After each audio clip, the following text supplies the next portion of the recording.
ये सत्य घटना है परमात्मा कबीर जी की एक अविश्वसनीय महिमा की, जो उन्होंने लोधी वंश के एक दिल्ली के बादशाह सिकंदर लोधी के साथ की। सिकंदर लोधी दिल्ली के तख्त पर काबिज एक ऐसा बादशाह जो जबरन लोगों का धर्म परिवर्तन कराता था। ये सत्य घटना उस समय की है जब दिल्ली के बादशाह सिकंदर लोधी को जलन का रोग हो जाता है। बादशाह का शरीर जला हुआ दिखाई नहीं दे रहा था, लेकिन पीड़ा इतनी थी कि जैसे शरीर को अग्नि से जला दिया गया। इसके लिए पूरे भारतवर्ष के हिंदू और मुस्लिम धर्म के सभी पंडित, काजी, वैद्य, हकीम भी उपचार कर करके थक चुके थे। परमात्मा के विधान में है, जब मनुष्य के पाप कर्म अधिक हो जाते हैं तो कोई भी दवा काम नहीं करती। कुछ ऐसा ही बादशाह के साथ भी हो रहा था। शानदार।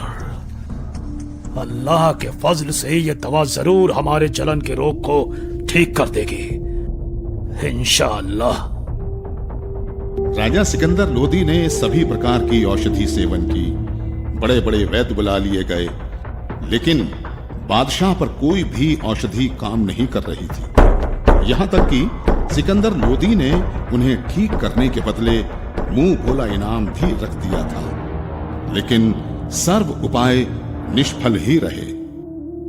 बादशाह सलामत, अब आपकी तबीयत कैसी है? पीर जी, हमें जरा भी आराम नहीं हुआ। बाहर से नहीं दिखता, लेकिन पीड़ा इतनी अधिक होती है कि जैसे किसी ने हमारे शरीर को जला दिया हो।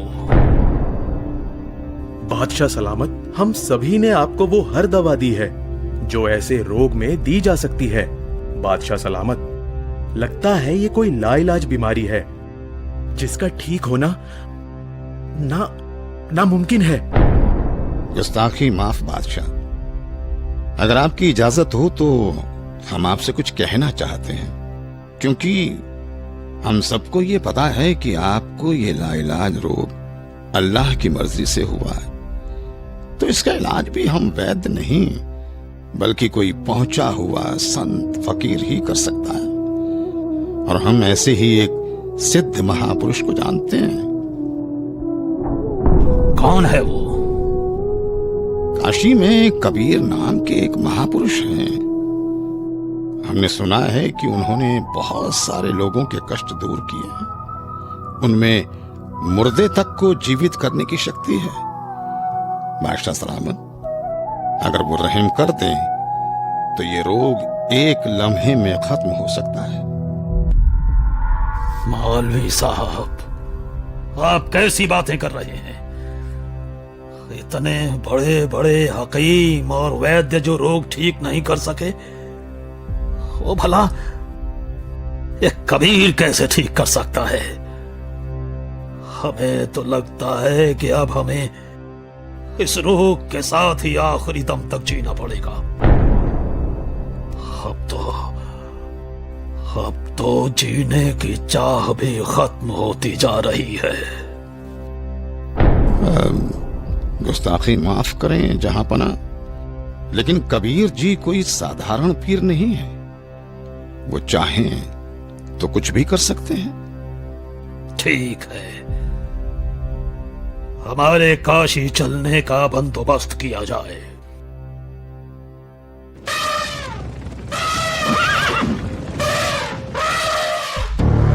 काशी नरेश महाराज वीर देव सिंह बघेल की जय हो।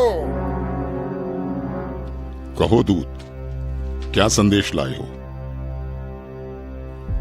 काशी नरेश, बादशाह सिकंदर लोधी इस समय अपने जलन के रोग के कारण बहुत परेशान हैं।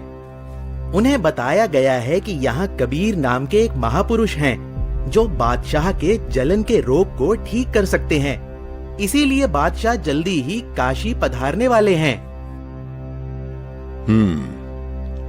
ठीक है, संदेश भिजवा दीजिए। हमें बादशाह के आने का इंतजार रहेगा। महामंत्री जी, बादशाह के स्वागत की तैयारी की जाए। जी महाराज।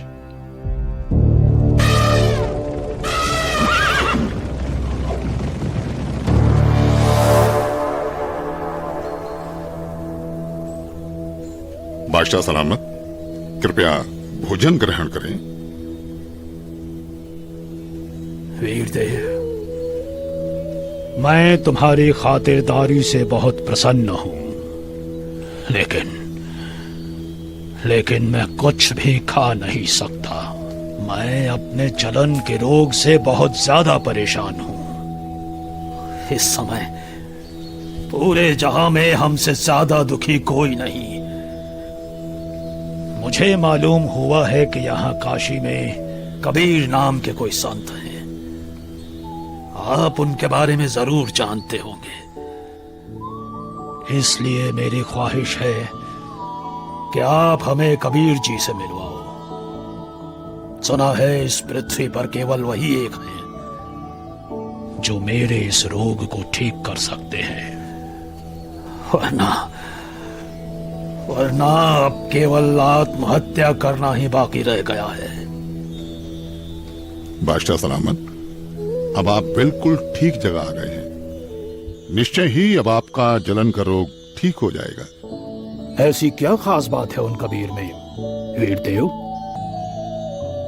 हे दिल्ली के सम्राट, कबीर जी कोई साधारण व्यक्ति नहीं है, बल्कि भगवान खुद ही कबीर जी के रूप में आए हैं। यदि कबीर देव जी की दया दृष्टि हो गई तो समझो आपका कष्ट हमेशा हमेशा के लिए दूर हो जाएगा। इंशाअल्लाह। वीरदेव, अगर ऐसा है तो जल्द से जल्द उस संत को हमारे पास लाया जाए। आपका आदेश सर आंखों पर बादशाह सलामत। लेकिन मेरी अर्ज है आपसे। बेफिक्र होकर कहो। बादशाह, कहते हैं कि संत को कभी आदेश देकर नहीं बुलाना चाहिए, और कबीर प्रभु जी तो संतों के संत हैं। फिर भी यदि हम उन्हें आदेश देकर बुलवा भी लें और उन्होंने आपके रोग को दूर करने की कृपा ही नहीं की, तो फिर उनका आना ना आना एक समान होगा। आप दिल्ली के सम्राट हैं, किंतु बादशाह, मेरे हिसाब से कबीर परमेश्वर जी को बुलाने की बजाय खुद चलकर उनके द्वार पर जाना चाहिए, उनके आगे नतमस्तक होना चाहिए। तभी संत प्रसन्न होकर अपनी कृपा बरसाते हैं। इसलिए मेरा अनुरोध है कि हमें खुद ही कबीर प्रभु के पास चलना चाहिए। बाकी आप जैसा आदेश दें।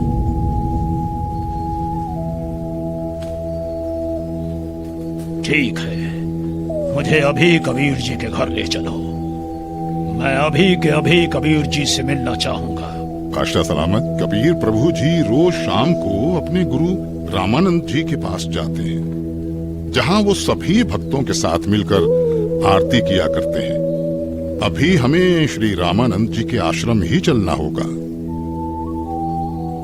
इंशाअल्लाह। हे परवरदिगार, लाज रखना। आपके दर्शनार्थ आश्रम की ओर निकल तो पड़े हैं, किंतु वहां तो स्वामी जी ने मुसलमानों का अंदर जाना वर्जित किया हुआ है। दया करना भगवान।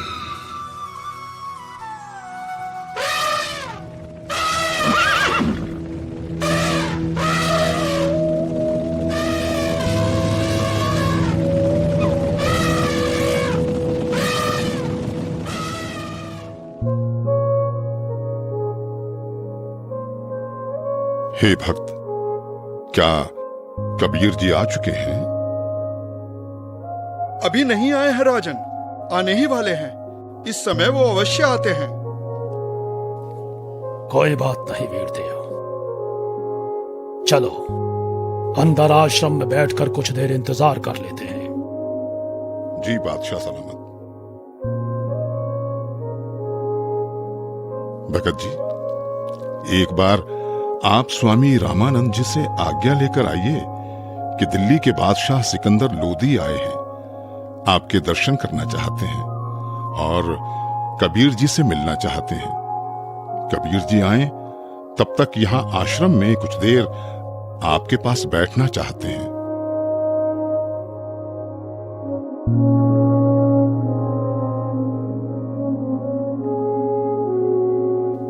प्रणाम गुरुदेव। गुरुदेव, काशी नरेश वीर देव सिंह और दिल्ली के बादशाह सिकंदर लोधी आए हैं। उनको कबीर जी से मिलना है। उनके आने तक वो आश्रम में बैठकर इंतजार करना चाहते हैं। क्या कहा?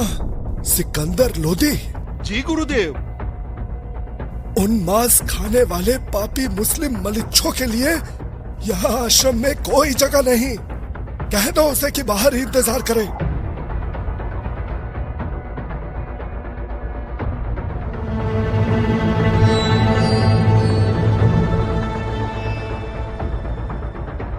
हे राजन, स्वामी जी ने बादशाह को अंदर आने से मना कर दिया है। मुसलमानों का आश्रम में प्रवेश निषेध है। हम मलेच्छ हैं तो कौड़ी का ऋषि अगर हमें ऐसा कह सकता है, दिल्ली के बादशाह को ऐसा कह सकता है, तो आम मुसलमानों को तो न जाने क्या क्या कहता होगा। माफ करें, पर आप अंदर नहीं जा सकते। बादशाह, शांत हो जाइए, रुक जाइए। हटो यहां से।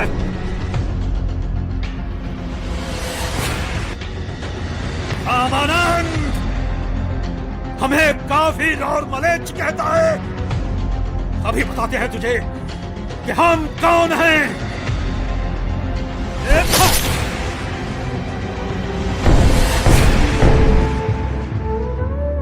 हे कबीर प्रभु, ये क्या किया आपने? अनर्थ हो गया बादशाह सलामत, अनर्थ हो गया।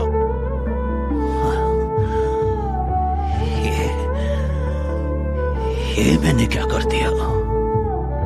मैं निहायत ही नीच किस्म का व्यक्ति हूं। वीरदेव आया था अपना रोग ठीक कराने, और जिसके पास आए उसके गुरु को ही मार दिया। या अल्लाह, कितने गुनाह किए हैं मैंने, माफ कर दो मुझे। वीरदेव, यहां से वापस चलो। कबीर जी अब कभी मेरे रोग को ठीक नहीं करेंगे। अगर मैं उनके सामने रहा तो वो जरूर मुझे बद्दुआ देंगे। इसलिए यहां से अभी के अभी चलो। जैसा आपको सही लगे बादशाह, चलिए। कबीर प्रभु जी सामने है बादशाह सलामत। दो राजा एक साथ? काशी नरेश और दिल्ली के बादशाह का इस गरीब के पास कैसे आना हुआ? कहो, कैसे आगमन हुआ?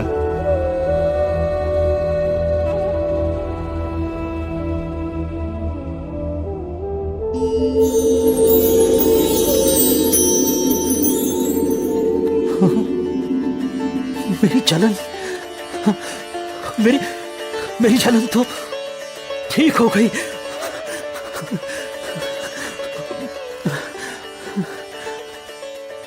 हे अल्लाह की साथ, मुझे माफ कर दो।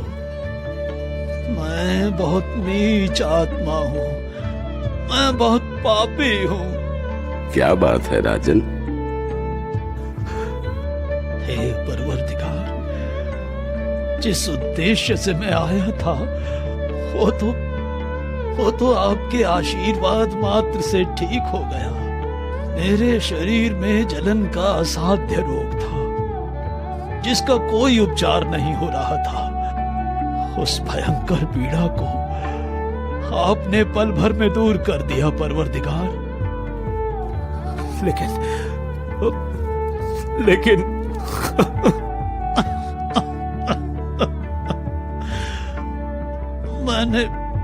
मैंने एक जुल्म कर दिया। मुझे माफ कर दो परवरदिगार, मुझे माफ कर दो। आप इतने दुख से भरे हुए और डरे हुए क्यों हैं? भगवान, हमें माफ कर दो मुझे। ठीक है, मैंने माफ किया। नहीं परवरदिगार, आप मुझे माफ नहीं करेंगे। राजन, आप व्यर्थ में व्याकुल ना हो। मैंने आपको माफ कर दिया। बताओ क्या हुआ? मुझसे एक निहायत ही बड़ा अपराध हो गया है। अगर आप उस अपराध को सुनेंगे तो आप मुझसे खफा होकर मुझे बद्दुआ देंगे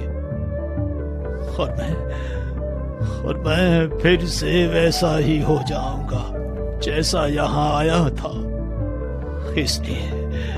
इसलिए मैं खौफजदा हूँ। आखिर ऐसा क्या हुआ है बादशाह? रामानंद जी ने काफी तीखे अल्फाज बोले और मेरे पर पहले से ही बादशाह होने का नशा हावी था। मुझे गुस्सा आ गया और मुझसे उनकी हत्या करने का अपराध हो गया। मालिक, आप तो खुद ही अल्लाह की जात हो, सबके जहन की बात जानते हो। बादशाह, सच तो ये है कि कोई किसी को नहीं मारता। स्वामी जी की मौत आज होनी थी और आपके हाथों से ही होनी थी, ये पहले से ही निश्चित था।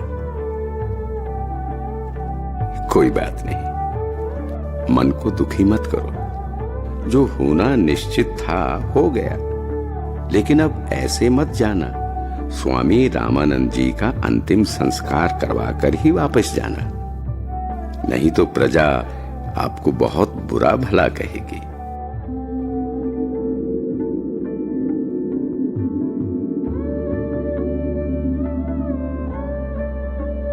वीरदेव, आज मुझे अल्लाह मिल गए, ऐसे महापुरुष जिनके आशीर्वाद देते ही मैं स्वस्थ हो गया। और मैंने इतना जुल्म किया, फिर भी उन्होंने मुझ पर गुस्सा तक नहीं किया। राजा ने ये क्या किया? अनर्थ हो गया।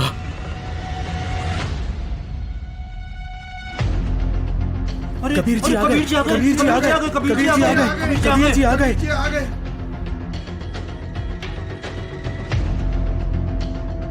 हे भगवान, सिकंदर लोधी ने अपने गुरुदेव की हत्या कर दी। अरे नादानो, कोई किसी को नहीं मारता। अपने गुरुदेव के प्रारब्ध में था इनके हाथों मरना, नहीं तो कहां सिकंदर लोधी बादशाह दिल्ली से चलकर यहाँ अपने आश्रम में आए। इनका तो कोई मतलब ही नहीं बनता यहाँ आने का। भक्तों, अपने गुरुदेव जी का संस्कार इन्हीं के हाथों मरने का था। अरे, ये तो फिर से आ गया। अब ये क्या करेगा? गुरुदेव, आरती का समय हो गया। आपके सारे भक्त आपकी प्रतीक्षा कर रहे हैं। उठिए गुरुदेव। हे भगवान, हे गुरुदेव, यहां आपके बच्चे खड़े हैं।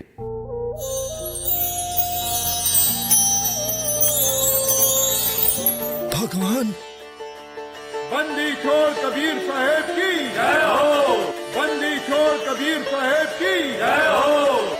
हे कबीर देव जी, ये मेरे शरीर के आधे हिस्से से खून और आधे हिस्से से दूध कैसे निकला? क्या राज है इसके पीछे? गुरुदेव, आप तो परम ज्ञानी हो, आपको तो सब पता है। आप तो बस मुझे महिमा देना चाहते हैं, इसलिए आप मुझसे ये प्रश्न कर रहे हैं। गुरुदेव, आपने अपने इस दास कबीर को गुरु मंत्र देकर हिंदुओं से तो छुआछूत की बुराई को दूर कर दिया, लेकिन मुसलमानों से आप अभी भी नफरत करते हैं। गुरुदेव, कोई भी जाति, धर्म, मजहब बुरा नहीं होता। लोग बुरे हो सकते हैं, हम उन्हें सही रास्ते पर ले जाने ही आए हैं। हम उनकी बुराई को दूर करेंगे, ना कि उन्हें खुद से दूर करेंगे। आप अभी तक मुसलमानों से नफरत करते हो, आप मुक्ति प्राप्त नहीं कर सकोगे। मैंने तो अपना सारा जीवन ही मुक्ति पाने के मार्ग में लगा रखा है। अब मैं क्या करूं? हे भगवान, मुझ पर दया करो। राजन, मैं तो बहुत ही निकृष्ट इंसान हूं। पहले भी मैं ब्राह्मणों के अलावा किसी को अपने पास नहीं आने देता था, और अभी भी मेरे अंदर ये दोष था कि मैं मुसलमानों से नफरत करता था। लेकिन आज परमात्मा कबीर जी की कृपा से मेरे मन से ये मैल चला गया। दुनिया के लिए मेरे शिष्य बनकर लीला कर रहे हैं, किंतु सच तो यही है कि ये सर्व सृष्टि रचनहार है, और मैं भी इन्हीं की शरण में हूं। राजन, मैंने तुम्हें बहुत बुरा भला कहा, मुझे क्षमा करना। मुझे माफ करें गुरुदेव, मैं एक नीच इंसान हूं। मैंने भी बिना सोचे समझे आप जैसे महापुरुष की हत्या कर दी। वो तो मेरी खुशकिस्मती है कि आज मुझे परमात्मा कबीर देव जी के रूप में खुद अल्लाह ही मिल गए। मेरा भी न जाने कौन से जन्म का पुण्य फल उदय हुआ कि मुझ नीच को आप कबीर प्रभु मिल गए। मैंने तो अपने आप को मनुष्यों में सर्वश्रेष्ठ मान लिया था, लेकिन आपकी लीला से मुझे पता चला कि मैं तो कितना निकृष्ट था। आपने ये लीला मुझे सतमार्ग पर लाने के लिए ही की है। मैं तो धन्य हो गया। बंदी छोड़ कबीर साहेब की जय हो। बंदी छोड़ कबीर साहेब की जय हो। बंदी छोड़ कबीर साहेब की जय हो। इस तरह परमात्मा कबीर देव जी ने न केवल सिकंदर लोदी बल्कि गुरु रामानंद जी को सतमार्ग दिखाया और उन्हें मुक्ति की तरफ ले गए। ये अनमोल ज्ञान जगत गुरु तत्वदर्शी संत रामपाल जी महाराज के सत्संगों का अंश मात्र है।